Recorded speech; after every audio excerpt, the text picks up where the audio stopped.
So what's going on, tool groupies? It's the Backwoods Mechanic here. Today we are changing out the rotors on a 2007 Chevy Uplander. The lady was driving down the road, said she was going to brake whenever she was doing about 50-55 miles an hour, and it about shook her off the road, about caused her to wreck. So we are going to change the rotors from the get-go because she purchased them and wants me to put them on for her. So I come over to her house to put them on, and we're going to go ahead and check out all the struts and all that good stuff, make sure everything's in line, nothing's out of line.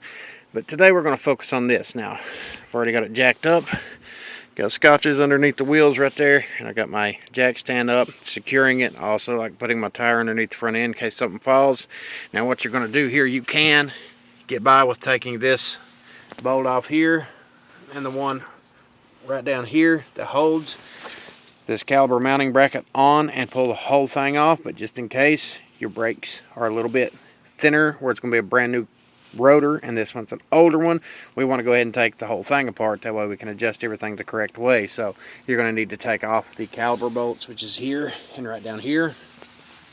15mm for those, 15mm for these. Any do-it-yourselfer can do it. Basic little 15mm hyper tough wrench from Walmart. I'm going to take it, put it on here. I'm going to take this ball peen hammer and I'm just going to peck downward.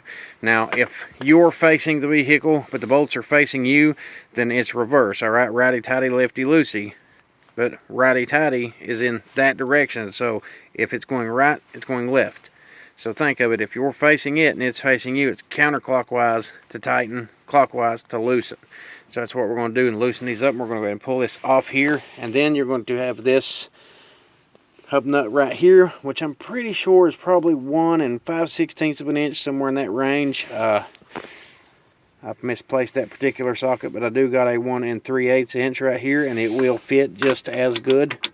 Enough to pull that thing off there, and we will get it changed for her. Now we've got those loosened up. I'm going to go ahead and use my nice little Tech Correct Pro flex handled ratchet here. It's a really fine tooth ratchet, 84 teeth.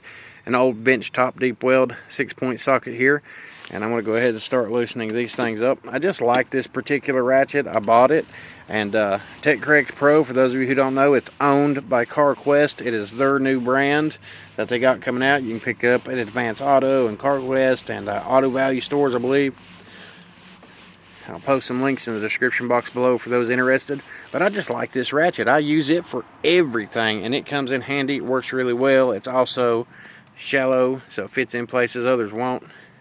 It's a really fine looking ratchet. As you can see, why I like this ratchet, you can get in a wide variety of positions and get good leverage on it and make your life a lot easier. That's why I like this particular ratchet right here for jobs like this, because it helps me do my job much faster. Now when you get them loosened up, you're going to want to pull these slider pins out, and here's what they look like. This one could use some more grease. It helps that caliper slide back and forth, and if they're not greasy, they're not smooth, it will cause you problems.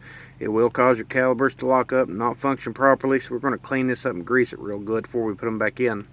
Now once those are loosened up, you're going to want to take yourself a flathead screwdriver and just gently pry on this thing until it pops off here, and then you pull it off and find something to set it on. Don't let this hose here get tangled up, because it could cause you problems when these are older. You don't want them to get tangled up, so pull it off very nice and gently and set it somewhere where it's not going to kink up. Now once that's off, you set your caliper back through here. You take your screwdriver, you pry your brakes out, make sure they're put back, you know, front, back and back. And by the way, I was thinking of the wrong vehicle. When I come here, this has got the built-in wheel bearing, so that we ain't got to take off unless we're changing the wheel bearing. All you got to do is take this bracket off, and this rotor will come right off here. Now once you've loosened that one up, and you've loosened this one right here up, all you got to do is pull them back, pull them out, pull this thing right off here. Make sure you lay it down the way it goes back in. Then you pull your old rotor off. Right here is your wheel bearing. Anybody needing to change the wheel bearing, it's got 3. It's got a pyramid shape here, and it's got 3 bolts on the edge of the pyramid. But as you can see, this rotor has seen some better days. Now you can't tell visually if this thing is warped, but 9 to 10 it was shaking in her brakes, it was shaking the whole front end of the vehicle, it was shaking in her steering wheel. 90% of the time it's rotors, and it's really cheap, easy fix to go ahead and replace these. Get them at CarQuest, Advance Auto, AutoZone. all these different places. I'll post some links in the description box below. And I do want to point out that some vehicles, whenever you pull these rotors off, you can see here's where all your studs go for your lug nuts. And they do have these little holes right here, 3 of them. That is usually for what they call a guide bolt. And there's usually a hole somewhere here on these factory ones, like where you see that little notch right there, right here, where they mount up at. And they will have a Torx bit inside of them or a hex bit inside of them that you got to take off here before you can actually get the rotor off. So look for that before you do anything, because you might be fighting with it for a really long time trying to figure out why it won't come off, and it's because it has a Torx bit or a hex bit that you need to take out right there. Now, as far as my recommended parts and products go, I always go to CarQuest. Usually I'll go to AutoZone sometimes Advance Auto for different things. Now, whenever it comes to metal and good warranted items, I like going to CarQuest because they can keep track of my warranty. I keep the receipt. I believe this particular set has a 2-year replacement on it. If you're looking for an 07 Chevy Uplander 3.9 liter V6 front brakes rotor, it is a YH145686 in part number. Brake rotor by Wearever by CarQuest. Now we'll pop them out of the box here, and we will always want to make sure to match up your rotor so everything matches. Now here is what a brand new rotor looks like. As you can see, no rust, no nothing. Now bolt holes and all that stuff, you can line them up by setting them right directly on top of each other, and all the holes do line up, the outsides line up. You can check them out with the thickness, and you can tell a difference between what something looks like brand new and what something looks like wore out. And it is much thinner on this outside from a whole lot of wear and tear. So I would say that's a good portion of where her problem's coming from. It has wore this rotor out. And a lot of the times these inside pieces will get hot when dust and rust start corroding up inside there, and it'll keep the rotor from breathing as good, and it clogs it up because it needs air. And whenever you go through mud puddles per se, water of any kind, and it's a really hot rotor, it'll start warping it a little bit at a time as you drive along, and depending on your brake life. So always make sure to change your brakes and keep a good check on this kind of stuff.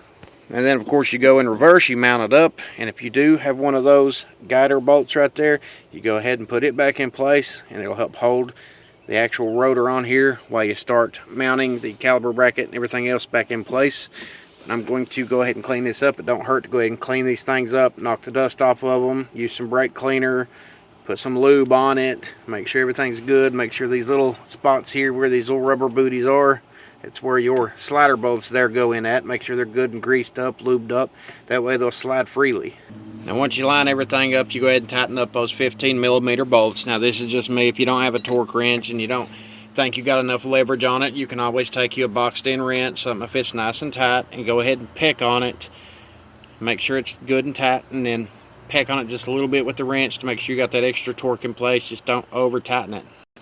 But I like doing that and pecking it with a hammer until it moves, you know, maybe 1/32 of an inch, a little bit more. That way I know it's got enough torque on it not to come loose. Then you're going to want to get your brake pads back in place. Now the lady did not want to put new brake pads on them this time. I will be doing that next week. I recommend it, that way it don't wear out her brand new rotor, because it does got a little bit of pitting and stuff, and they are close to needing replaced. This metal is coming off here, so I don't really want to do this, but she wants me to go ahead and just do it that way, so that's what I'm going to do. Now next thing you got to do is push this caliper in a little bit to compensate for the brand new rotor.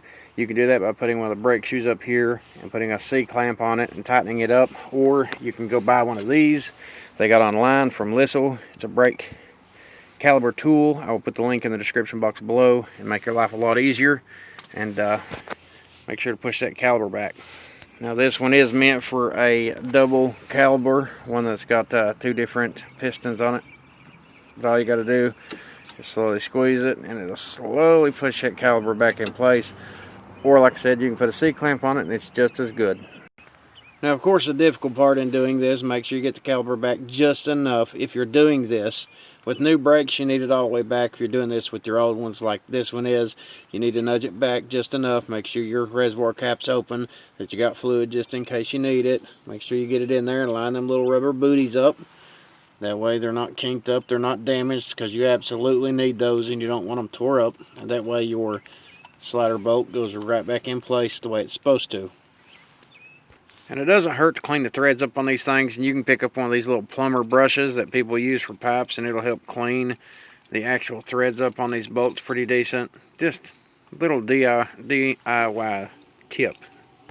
You can see how good and clean them threads are and how good and clean the shaft is. Now I'm going to add my grease, and I'm going to go ahead and stick them back in the caliper housing.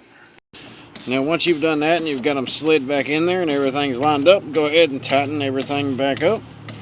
Make sure it's good and snug. Put your tire on, get the other side changed, and then you get in the vehicle and you do just like you would if you changed your brakes. Go ahead and pump your brakes up, check your brake fluid, take it for a test drive, bleed the brakes if necessary, and you're good to go.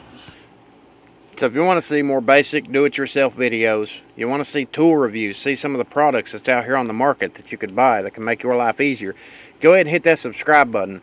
Because when I hit 1,101 subscribers, I'm going to pick somebody and I'm going to take a tool that I have reviewed on this channel, and I'm going to choose a winner and send you something that I've reviewed on this channel. So leave a comment below if this helps. I hope it did, and I'll see you next time.